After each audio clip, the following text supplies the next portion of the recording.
So the Boston smoke hoax was another event that I told you on day one. Nobody died, nobody got hurt. There are several people who still, in fact, make a living, in quotes, on YouTube talking about something that's an obvious hoax. A joke, in fact. Alright? So then you can waste your time following those false teachers over the cliff, or you can listen to the truth and then move along. The less time you spend dealing with hoaxes like Sandy hoax, Boston hoax, LAX hoax, and the rest, Chris Dorner, which is coming up next, you can spend more time understanding the place that you live in. Right? Get out of the world and live your life. Stop following, if that be your choice, these false teachers that will lead you back into the eights over and over and over again. It's over. It's a hoax. Be done with it.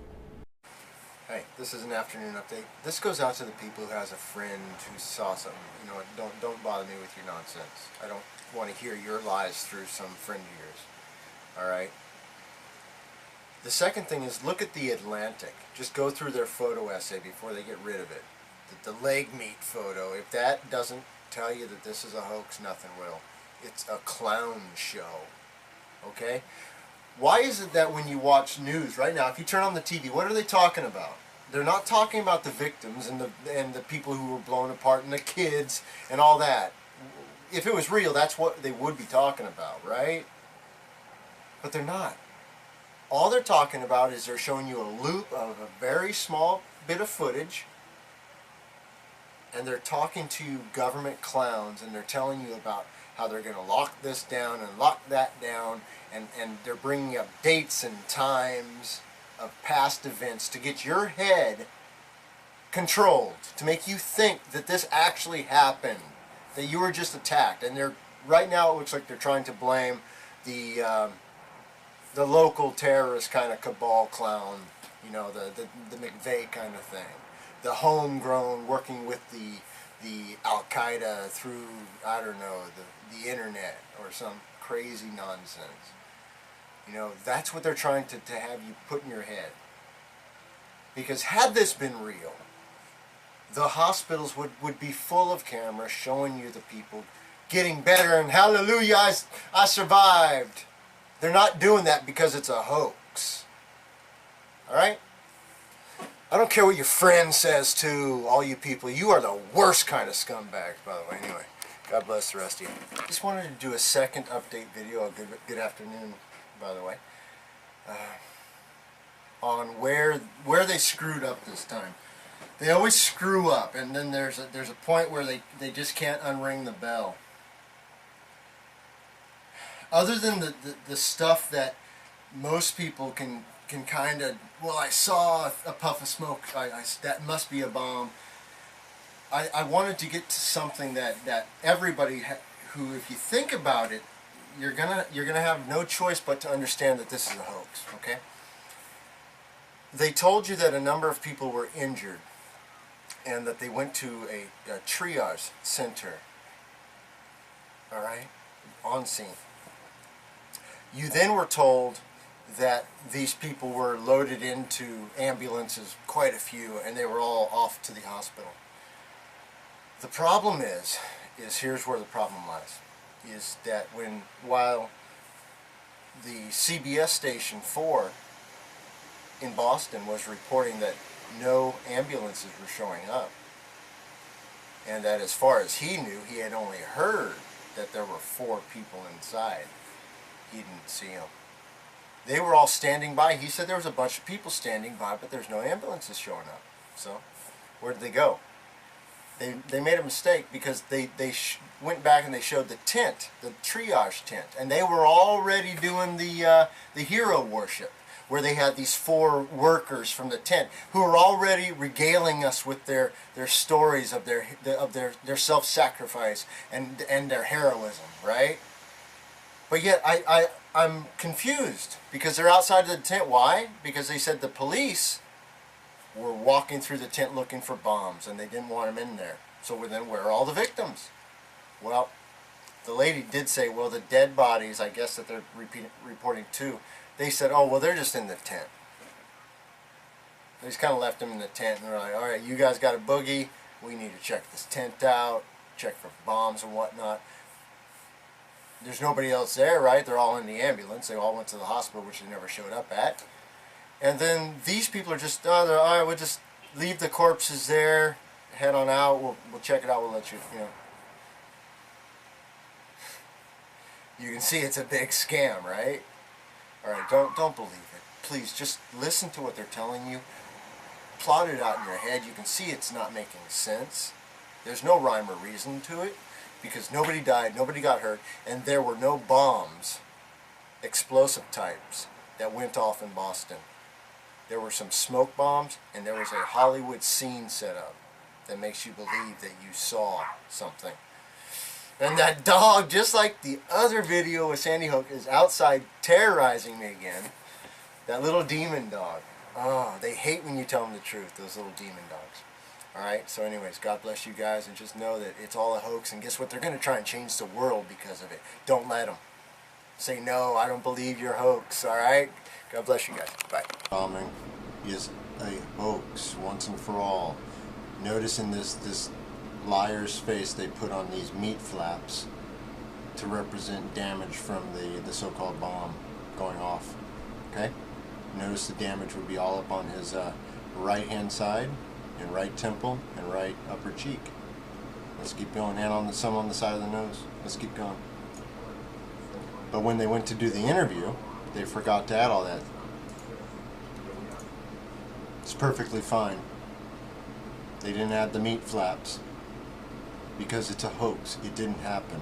Nobody died and nobody got hurt at the fake Boston smoke bomb. You can look at this and see. Okay, let me tell you what. Remember I told you that within the first 30 minutes, I told you look at the white smoke. That tells you that there's nothing burning. It's a fake smoke. It's like, you know, if you blow a big fat cloud out of a bong and it's nice and white, that's because there's no other chemicals being burnt. There's no trash being burnt. It's just a pure white smoke. It's like you're hitting like a nice wax or an oil off of a nail. Alright, so it's purity. And that's also the same signature that you get when you do a smoke bomb, which is just for effect only. But you know that, right? And then you know all these flags were torn down and they showed everything acting as if this was all blown apart when it wasn't. Because the force went straight up and everybody went into action, you know, adding different debris here and there to make it look like there was a bomb that went off and that people actually died when it was all a contrivance. No one died and no one got hurt. Period. At all. End of statement. End of discussion. So looking at this Iron Man 3 poster, it reminded me of the Boston bombing hoax, where they had the amputee actor put on prosthetics and pretend to have his legs blown off, and it actually fooled a lot of people. But this is 19 days later after a traumatic event, and let's see if even the most ardent supporter of the government lie that there was a bombing. I want to know if something looks wrong here to you. Because let me explain to you. This person you're about to see did not have their legs blown off in Boston. Alright? Because there was no bomb in Boston. Okay? It was a production. Start to finish with nobody dying and nobody getting hurt. Strength following tragedy. We've seen countless reminders since the marathon bombings in Boston back on April 15th. On that terrible day, 27-year-old Jeff Bauman waited near the finish line for his girlfriend, a runner, to cross. A young man dropped a bag near his feet, and minutes later, that bag exploded, causing 3 innocent victims to perish. Hundreds more were wounded, and it cost Jeff both of his legs below the all knees. lies. When he woke in the hospital unable to speak, he wrote down what he knew and handed over that information to authorities. His eyewitness account and description was instrumental in identifying the 2 suspects in the case. Isn't that convenient? Another show of strength tonight. Jeff Bauman will be part of the pregame ceremony in Boston. Oh yeah, I just recovered from having my leg blown off in the Boston NASA scare hoax. I want to wave this black and gold flag around like a total grease bag. Thanks, guys. Nobody died, nobody got hurt. Don't believe the hoax.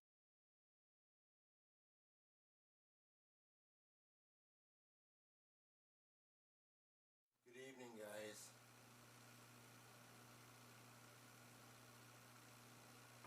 Hey guys, good evening. I understand there's not been a lot of victims of the Boston bombing hoax giving witnesses, so I thought maybe that you deserve to hear it firsthand. And I understand that we have stories. These booths, I was actually on my way to, oh my goodness, I was on my way to an ass-kicking contest, and they basically said, you know, if I was maybe going to show up with one, you know, they could make a joke, but they said with none, I'd just be a drag. So I thought I'd write a song instead.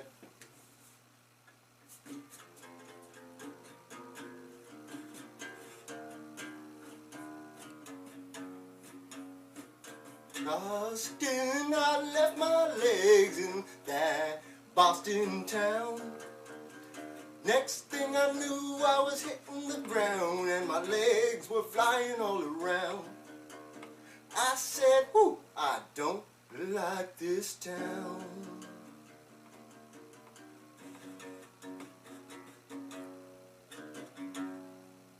I left my legs in that Boston town. Alright guys, so thanks for listening to my witness. God bless.